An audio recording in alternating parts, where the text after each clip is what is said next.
আসসালামু আলাইকুম ভিউয়ার্স, আপনাদের প্রত্যেকের জন্য আরেকটি গুরুত্বপূর্ণ কন্টেন্ট নিয়ে আমরা দাঁড়িয়েছি।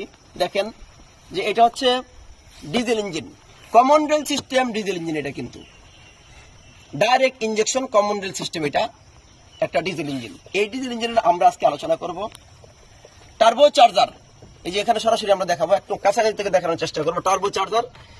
টার্বো চার্জার এর সাথে কিন্তু এক্সজস্ট ম্যানিফোল্ডের সংযোগ থেকে কাজ সম্পূর্ণ করে কিন্তু এক্সজস্ট গ্যাসটা দিক দিয়ে প্রবেশ করে। এখন প্রশ্ন হচ্ছে কোন ধরনের কাজ করে, আমরা একটু দেখাবো। টার্বো চার্জারের আসল কাজ হচ্ছে যে ইনটেক ম্যানিফোল্ডে যে বাতাস প্রবেশ করে সিলিন্ডারের ভিতরে, এই ইনটেক ম্যানিফোল্ড হলো এটা।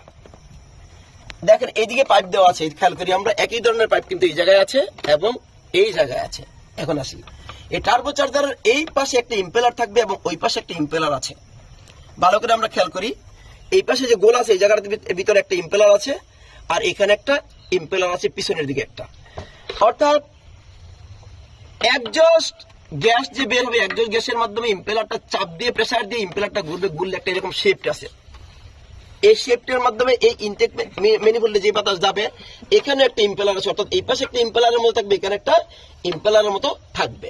থাকলে পরে তখন কি হবে, এটা যখন ঘুরলে তখন এই শেপটা যখন এরকম ঘুরতে থাকবে, ফলে কি হবে, এই ইম্পেলারটা ঘুরলে ইনটেক ম্যানিফোল্ডের এই এয়ার ক্লিনার হতে ইনটেক ম্যানিফোল্ডের এদিক দিয়ে বাতাসটা প্রবেশ করবে। এটা হলো ম্যাপ সেন্সর, মাস এয়ার প্রেসার।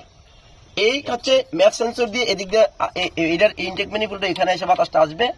আসার পরে এই পাইপ দিয়ে যাওয়ার পরে এখানে চলে যাওয়ার পরে এই ইনটেক ম্যানিফোল্ডে বাতাসটা প্রবেশ করবে। অর্থাৎ বাতাসটা যে পরিমাণে প্রবেশ করার কথা ছিল তার চেয়ে একটু বেশি পরিমাণে, এবং যে সময়ের ভিতরে প্রবেশ করার কথা ছিল তার চেয়ে একটু কম সময়ে প্রবেশ করানোর জন্য কিন্তু